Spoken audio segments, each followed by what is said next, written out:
Shalom, devosi Mazmur yang ke-10 ayat 1-11. Demikian firman Tuhan. Mengapa engkau berdiri jauh-jauh ya Tuhan, dan menyembunyikan dirimu dalam waktu-waktu kesesakan? Karena congkak orang fasik giat memburu orang yang tertindas. Mereka terjebak dalam tipu daya yang mereka rancangkan. Karena orang fasik memuji-muji keinginan hatinya, dan orang yang loba mengikuti dan menista Tuhan.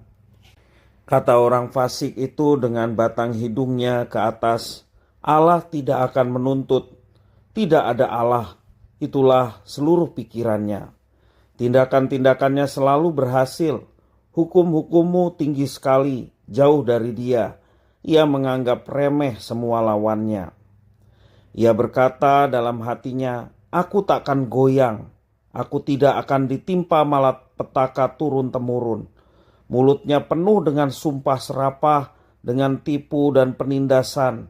Di lidahnya ada kelaliman dan kejahatan. Ia duduk menghadang di gubuk-gubuk, di tempat yang tersembunyi ia membunuh orang yang tak bersalah, matanya mengintip orang yang lemah. Ia mengendap di tempat yang tersembunyi seperti singa di dalam semak-semak. Ia mengendap untuk menangkap orang yang tertindas. Ia menangkap orang yang tertindas itu dan menariknya ke dalam jaringnya.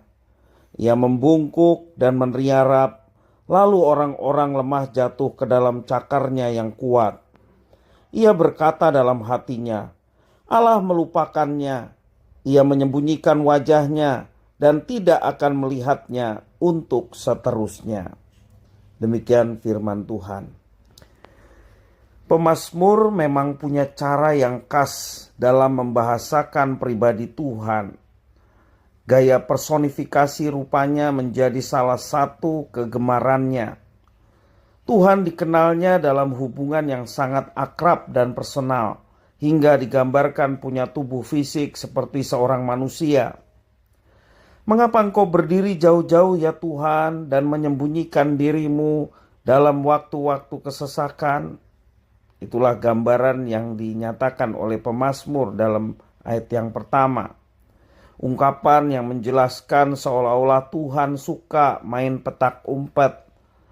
Lalu, mengapa Tuhan harus bersembunyi?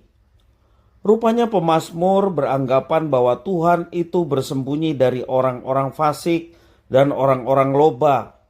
Nah, mengapa Tuhan mesti bersembunyi dari mereka? Orang fasik gemar memuji-muji keinginan hatinya sendiri.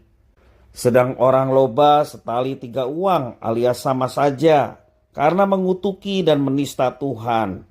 Itulah yang menjadi alasan mengapa Tuhan bersembunyi. Apalagi pemazmur juga mengamati bahwa bagi orang fasik dan loba ini Allah dianggap tidak ada. Bisa jadi Allah telah ditiadakan oleh mereka. Berdasarkan pengamatan yang jeli ini, tidak berlebihan bila pemazmur beranggapan bahwa Allah disembunyikan oleh orang-orang fasik dan loba. Demikian kata hati mereka. Berdasarkan penyelidikan pemazmur, Tuhan Allah melupakannya. Ia menyembunyikan wajahnya dan tidak akan melihatnya untuk seterusnya. Jelas bahwa Tuhan Allah yang bersembunyi itu sebatas pemandangan kaum fasik dan loba, karena mereka secara sengaja menyembunyikan Tuhan di dalam logika mereka sendiri.